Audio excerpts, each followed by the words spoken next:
Papakamatay daw siya. Papakamatay daw? Papakamatay daw? Kaya naisipan yung mga sabihin ngayon nila. Oo. Sabi ko pagka ginawa niya yon na siya ay para daw matapos sa lahat. Para daw matapos sa lahat. Oo. Sabi ko wala namang problema. Ikaw lang naman ang nag-iisip na may problema. Ganda, oh, 'di ba mga amigo? Magandang araw po sa inyong lahat. Oh, 'di ba? Ang ganda naman ng kapaligiran na ito. Kita-kita niyo po ang magandang tanawin na kinrate ng ating Panginoon. Ganda, oh, 'di ba mga amigo? 'Di ba? Grabe, nakaka-amaze po ang creation ng ating Panginoong Jesus. Ang ganda mga amigo. Ayan po, nasaan ba tayo? Nasa kalsada. Magandang araw po sa inyo lahat mga amigo. Nandito po tayo sa may Laur, Nueva Ecija. At for today's video, ayan na meron kami pakikita sa inyo. So isang sorpresa po ito. Sorpresa. Okay, pakikita kami sa inyo mga amigo. At napadaan lang po ako dito para po manguha po ng aking pagkain. Ito po ay tinatawag na ipil. So ang ipil na ito ay napakasarap po. Yes po. Alam niyo naman si Kuya Raul, lahat kinakain. So baka nyo pa mga amigo ang papakita ko sa inyo. Actually yung project natin dito, gusto ko ipakita sa inyo kung ano na yung natapos. At ano na sila madam. At meron po ikinakabit. So abangan nyo po mga amigo ang ating vlog for today. So kita-kita po tayo doon sa ating project. So ayan po mga amigo, malapit na po kami sa aming destinasyon. Maganda ang panahon ngayon dito sa may Laur, Nueva Ecija. So ayan po mga amigo, nandito na po tayo. Kuya Beljun, let's go. Ayan po mga amigo, nandito na po tayo. Tayo po si Kuya Beljun. Na talaga naman. So andito na po tayo at ginagawa na po yung Ito na po mga amigo. Gusto niyo po makita ang project natin na matatapos na daw. Ito na po mga amigo. Kuya Beljun, pakilala mo naman. Nandito na po tayo. Sabi mo kay Beljun. Kuya Beljun, ikaw na mag-intro kay Beljun. So nandito na po tayo sa may project. Dito po tayo sa project. Galingan mo naman. Dito po tayo sa project sa Laur. Ayun si Riley. Ayan po mga amigo. Alam mo na ano si Kuya. 1, 2, 3. Dito po tayo ngayon sa project sa Laur. Ayan po mga amigo. Ito na po. Charan! O diba mga amigo, matatapos na po. At ito na po yung roll up. Kinakabit na po ni Kuya Marvin. So ayan po si Mayor. Mayor! Tapos na pala Mayor eh. Pwede na pala magtinda no? Pwede na sila magtinda? Pwede na sila magtinda? Oo.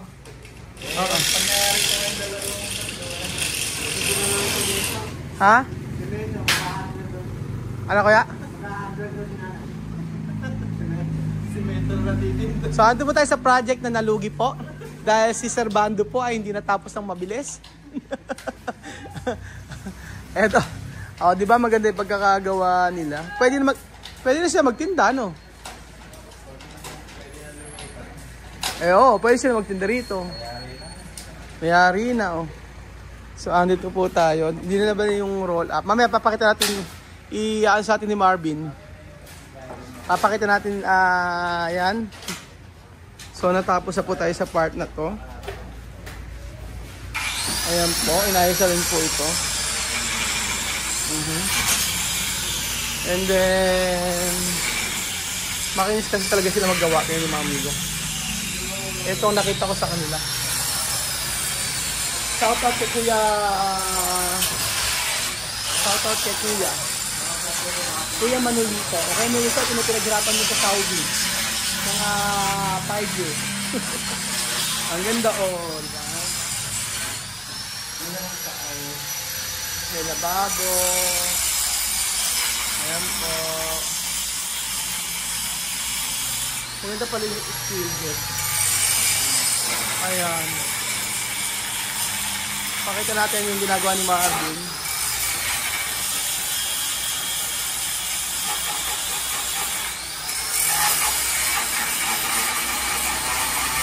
Taran.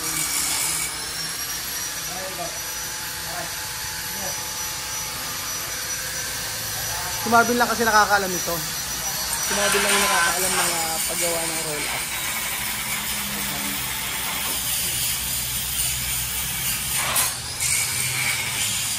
So importante po ay makabit po ito ngayong araw.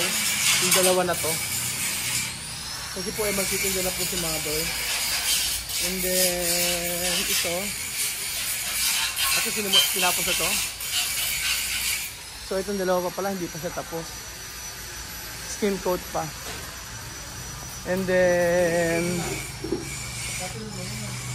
ay! Ayaw, hindi kayo nakapagtitinda. Paano ba yan? Saan? Stress na stress daw kayo. Stress na stress daw kayo. Sabi gano'n ni Manolito, stress na stress din siya. Hindi ka rin makapagtinda kasi. Kaya nga. Kaya nga. Wala kaming kita, hindi kami makapagbukas. Kaya nga. Ay, ano ka bala? Sino ba yung gumagawa dito? Saan ka ba galing? Nagtinda ka pa pala dito kung nagtinda. Nakasingil ka na ba ng pautang? Wala. Walang kita. Wala nga. Walang sahod. Walang sahod. Ito, papoplaring nyo na to. Hanggang dulo. Kasi nagreklamo si Manolito. Sabi, ba't ito walang flooring? Sabi nga daw niya pag tumatawag. Oo. Hindi ko na sinasagot eh. Ito, madiwara. Madiwara si Manolito. Pero mabait yun, kahit madiwara. Lalo na pagka sa puntong pera ng dakot tama na. O, ganang tanong. Hindi, mabait si Manolito. Sabi ko, dala mo naman ako. Ay! Inaangilan ka, sinasakmal ka kagad kay Lito. Mabait yun si kay Lito. Kailan ba kayo alis? Eh, hindi ko pa, darating yung mga anak ko eh. Oo. Oo. Ayun na, matatapos na. Ang ganda nga pagkakagawa sa inyo eh. Di ba? Nakita mo yung mga poste, hindi tinipid. Ano, di ba? Eh, oh, di ba bumagyo rito? O nakita mo yung tibay ng... Ikaw ka akong uuga, hindi ka akong uuga. Nakita mo ba? Iba ano? Diyan kami. Oo. Nasubukan na ngayon, di ba? Sa uban ni kayo mga nakasubong yan eh. Hindi ka ako tataob yan. Oo. Napakatibay. Katibay eh.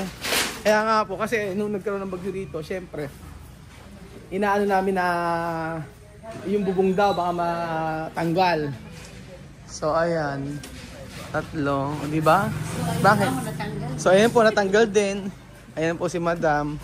So papunta na po tayo sa may second floor. At talaga ng mga gusto kong makita yung ginawa na dito. So after ilang years na simula na. So ay nalagyan na pala ng flooring dito. So finishing na tayo mga kababayan ko. Kasi ito ayaw ng may-ari si Kuya Lito na lagyan ito ng bubong. Sabi gusto niya open daw. Di kami pumayag. Kasi pabor naman nga sa kanya, tingin po. Pabor sa kanya meron ganito. Kung gagawin niyang event space. Ganda na pagkagawa. Sa totoo lang. O, ayan. Ano na? Na? Oo. Parang ano? Parang yung kontrata namin dito mga amigo. Yan, no? Again, kulit naman po sila for sure sa kontrata na to.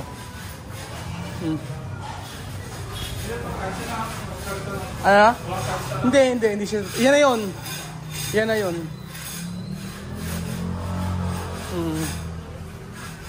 Maganda yung pagkakagawa, no? Matibay. Sa mga poste pa lang po mga amigo pag nakita nyo. Ganyan po. So, siguro 1 month. Ilang weeks lang yan. Tapos na rin. Mabilis lang yan kasi nag-skin coat na po sila eh. Pero matibay pagkakagawa nito. Oo. Skim coat na lang yan, tsaka pintura. Yan na yun, ito yan. O tapos ito, i-skim coat na lang, tapos ito lalagyan ng ano. Buti nga po yung nagpapagawa. Sa totoo lang, wala naman kaming ibang maayaan sa kanila kung hindi talaga matibay yung pagkakagawa. Sa poste pa lang po. Sa poste pa lang. And then, ayan. Yun nga sa harapan mga amigo. Kung ano ang itsura. Yan po mga amigo. Mamaya papakita ko sa inyo yung kinabit na roll up. O buti nga pinaano ko na kasi ito, pinasemento ko na rin po. O, dapat kasi graba lang. Pero po kasi sabi ng may-ari lagay na rin ng ano ng flooring. So ayan po. Ganda no? Malaki siya pag sa personal. Kaya nga. Hindi na lugi yung nagpagawa dito. Opo. Nakatipid naman kami sa nakatipid naman kami sa may mga buhangin at saka yung bato rito, napakamura po. I think parang 800 lang ata per truck, malaki na. Yan po. Pero yung sa ibang mga materials, mahal po rito. Kasi sa kagaya nitong roll up na rin, medyo mahal. Yan. Ang inaalala namin dito mga amigo yung nanay kasi gusto namin na makapagtinda na siya. So ito po yan. Para makapagtinda siya.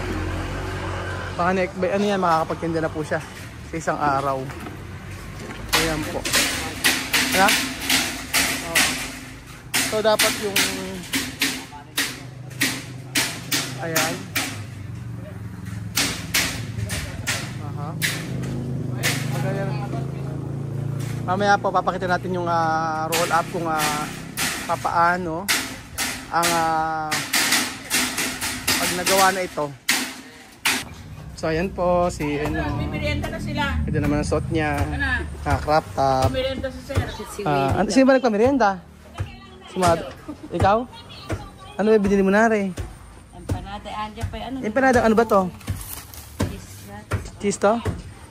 Tas toge. Toge. Ano niluluto pa? May empanada.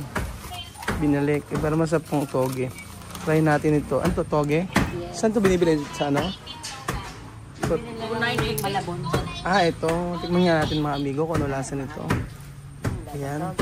Ano kaya lasa nito? Mantika, kolesterol. Ayan po, mantika, kolesterol. Kain po tayo.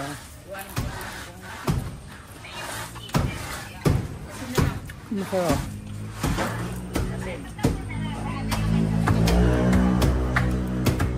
May lalagay sila kamote kaya masarap.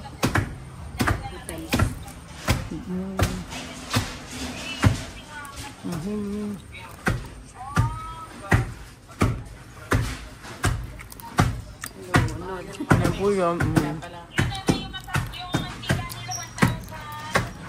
Ayan po, kain po tayo. Ingit ka, sarap. 150 lang dito. Si Bebin kumakain. Sa itlogan. Hihintay niya yung ano? Ayan. Turo. Kisaging. Sarap. Nakamerienda. Gusto niya na sweet. Ewan ko baka. Ayan na po, ginagawa po. Ilan taon kayo? 50,000. 50,000 pera na rin sila. 15 years ka sa Saudi. Hindi magaling ka mag-Arabic. Ano ba? Arabic ka? Ano ba sa Arabic? Arabic pipulus. Di ba pipulus? Katirpulus. Jipulus. O, bigyan mo ako ng pera. Ano yung sa Arabic yung ano? Yung sexy. Sexy. Ay, yung maliit yata, sagir, no? Sagir. Oo, sagir. Oo. Yung kumakain, akel, no? Akil. Ano ba alam mong sa... Girgir daw? Girgir, sa daldal, ganon. Oo. Ano ba sharmuta? Hostess. Ay! Pagka mo ko na nakapandi-4 doon. Oh. Hostess ka na. Inti siya mo ta.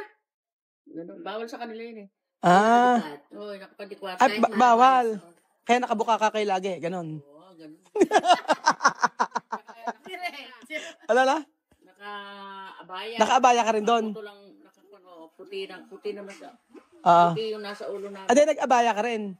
Kasi nasa ospital ako eh.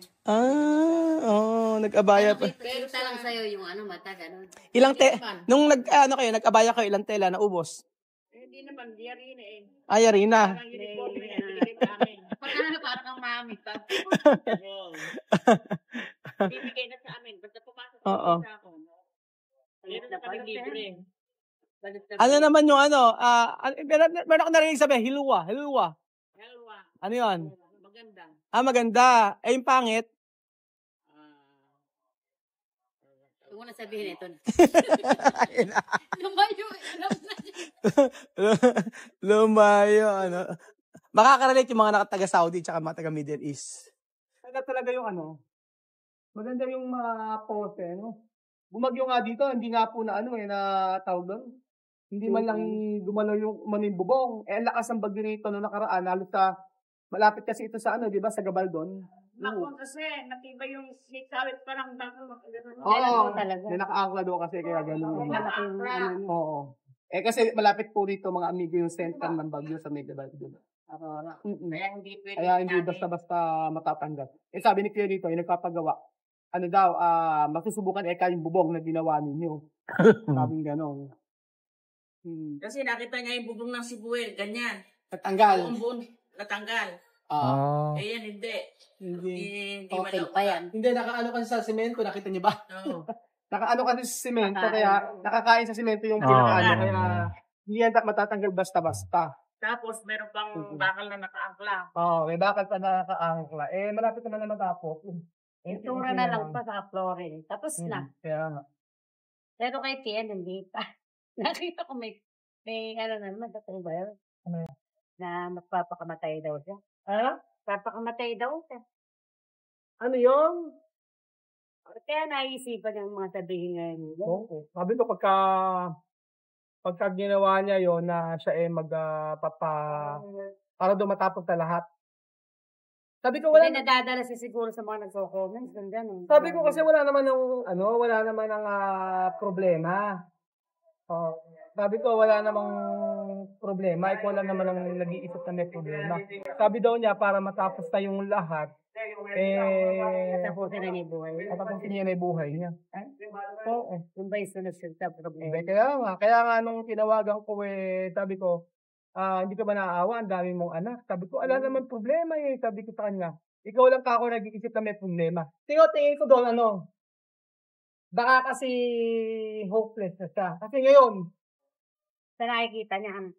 hindi. Tsaka, ngayon, nagtitinda na siya ng, yung dati niyang trabaho, nagtitinda ng yuka, mangga. Tapos, namamasukan siya. Ngayon, na-experience na yung hirap. Di ba sabi nga niya, mahirap naghihirap ako ngayon dito. Sabi niya, napanood ko yun eh. Ano? Nagtitinda ng mangga. Oo. Ayan, Mader. Hindi pala marunong ng Tagalog to, ako. Kaya nga. Ngayon, na-experience na kasi yung hirap. Hindi tinatanong niya sa akin kanina. Tingin ko parang... Natikman niya magtinda ng mangga. Oo Parang ng buhay niya kapro ito eh. Hanggang sa kahuli-huli yung pagkakataon kasi pinipigilan siya, di ka nagsasisi. Hindi ngayon nagsisisi siya.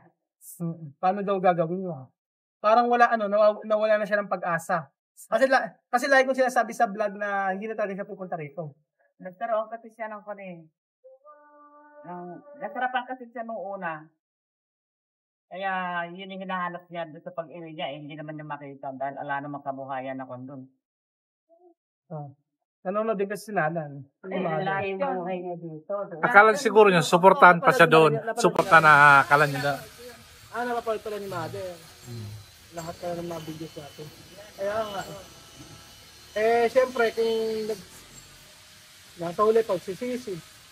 Ilang beses na sinabi na huwag ka na umuwi. Kasi gusto ba maghirap ulit, buta ka ulit doon. Hindi, sa huling punta No, ma'am. nasa airport na lang kami. Inaawat ko pa.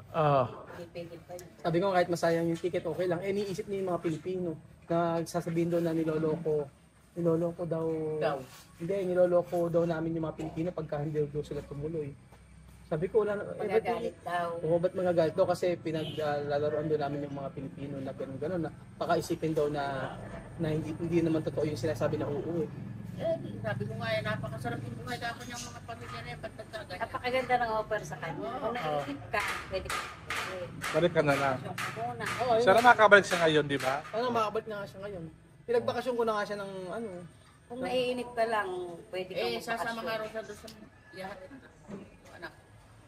Gusto nga niya sa mama. Yun nga. Sabi ko, hindi naman nga siya makakabalik sa Pilipinas. Ayoko na rin kasi. Hindi niya napigil din niya. Pero ano? Tanong na tumawag, umiyak, naawa rin ako sa kanya. Nakakaawa nga din eh. Ako na ang kinaawa ko sa kanya, yung para siyang wala ng pag-asa sa buhay.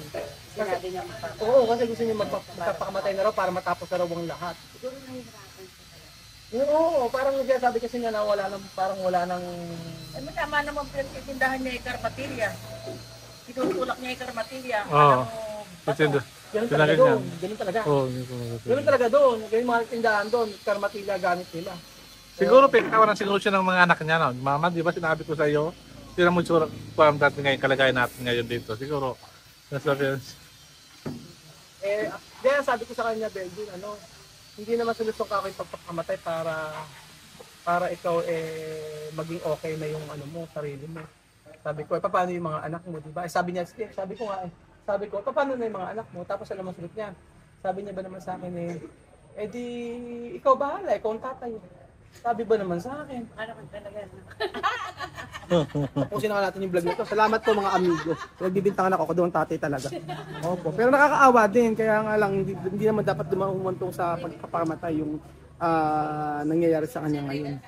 Ang para sa akin, si mother nanonood yan pala lagi. Kasi si Kelito po yung anak niya. Ang subscriber. Talaga tumawag talaga ako sa kanya. Sabi ko, hindi solusyon yung ginagawa mo na yun. Sabi niya parang hopeless talaga siya. Wala na siya pag-asa. Parang gano'n yung pakiramdam ko. Ay nako. So, ayun po mga amigo. Hindi ko alam ang sasabihin ko. Basta hopefully po umayos ang kanyang isip. At yung mga decision niya at pinagagawa niya hindi na okay. Ayan po. Ayan, kanina pa nagkukwento pa. Sige. Okay. Kung di ka madadala ng paggugulang agad, dahil pagbalik niya may ulan siya, may merienda sila, lahat, wala ka na O kung gusto niya magsimba, pwede siyang tumawag na sasakyan, ayaw naman niyang tumawag, mamaseros na lang daw. Marites, di ba? Marites number 1, Marites number 2, Kasi, Marites number 3. saka yung Sige. budget, binibigyan. Maupo kayo kaya, tapos pag-usapan nyo ng ganyan. Mga 1 hour. Pagkagabi kasi nakahiga ako, yan ang pinapanood ko. Hindi ka man na-stress. Tingin-tingin ka lang, ganon. Hindi ka may stress ng hinayang sa Sinayang. Naawa ka sa mga bata. Doon sa mga bata na nag-aaral, sinayang niya. Hindi niya kinuha yung pag-aaral ng mga anak niya. Di ba ikaw bilang magulang, Oo. pwede lahat para sa anak mo. Oo. Ano ba nailipak sa bahay? Dapat pinagsakripisyo niya yun. Kaya, Kung makayari ba anak niya, sino pa makikinabang? Kaya nga, mo ikaw ngayon, anak mo ikaw nakikinabang ngayon sa mga anak mo, di ba? Oo ah. Kelito, sabi mo, Kelito, magpadala ka na. Kahit na nga nagbibilad na ako ng palay. hindi lahat ng mga